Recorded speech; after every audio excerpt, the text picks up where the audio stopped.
My name is Georgia, a portrait by Jeannette Winter. Georgia O'Keeffe was born on a farm in Wisconsin in 1887. When I was 12 years old, I knew what I wanted, to be an artist. I've always known what I wanted. When I was small, I played alone for hours and hours and hours. I was satisfied to be all by myself. I did things other people don't do. When my sisters wore sashes, I didn't. When my sisters wore stockings, I wore none. When my sisters wore braids, I let my black hair fly. I rode to town every Saturday to copy pictures from the stack in the art teacher's cupboard. At home, I looked out my window and drew pictures of what I saw. Maybe I could make something beautiful. At school in Chicago, I drew from statues in the museum. At school in New York, I painted one still life painting a day, every day. At school, I painted my teacher's ideas. But when school days were over, I went out into the wide world to discover my own ideas. I went to the Texas plains, the Wild West of my childhood books. Have you ever seen sky? It is wonderful. I walked into the sunset. I felt the wind across the plains. And I painted the sunset and the sky and the wonderful loneliness and emptiness of the place. I painted day and night.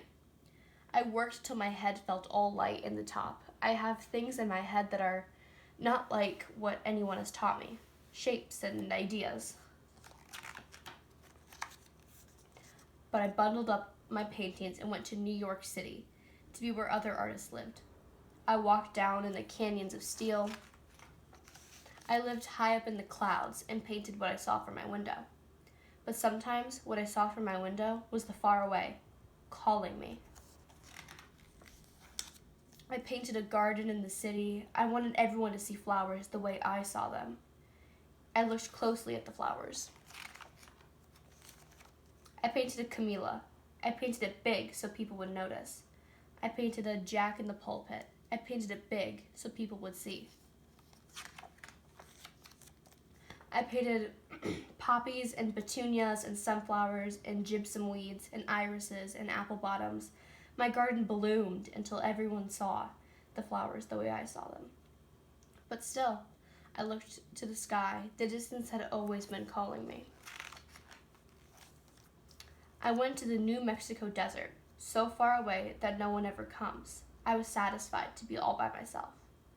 It was too dry for the flowers to grow, but there were bones. I gathered the bones, big bones, little bones, short bones, long bones, a crow's skull, a horse's skull, a ram's skull. I brought the bones home to paint. One day, I held one up against the sky and saw the blue through that hole. I painted what I saw.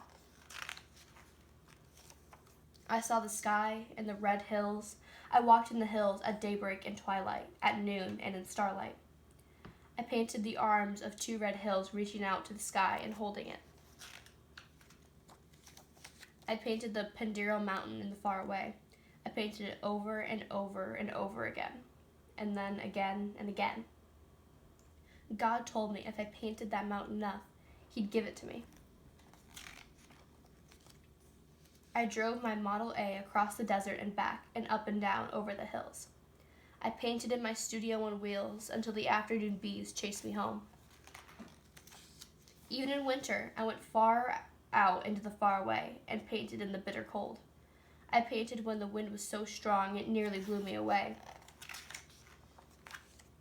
I did things other people don't do. I climbed my ladder to the night sky to wait for the sun. I slept under the stars to see the morning sky when I woke. I stayed in the desert. My hair turned from black to gray to white as the bones. I still walked the red hills. My pile of bones grew, my flowers bloomed in the desert, and the Pendiril was mine. And the sky, oh, it was still wonderful.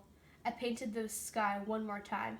I painted my sky big, so people would see the sky the way I did. I worked from dawn to dusk every day for weeks and months. Then, as I painted the last cloud, the sun slipped behind the Pendiril. I laid my brushes down. Kiss the sky for me. Georgia O'Keeffe lived to be 98 years old. In museums all across the land, people see her flowers, deserts, hills, cities, and skies, the way she did.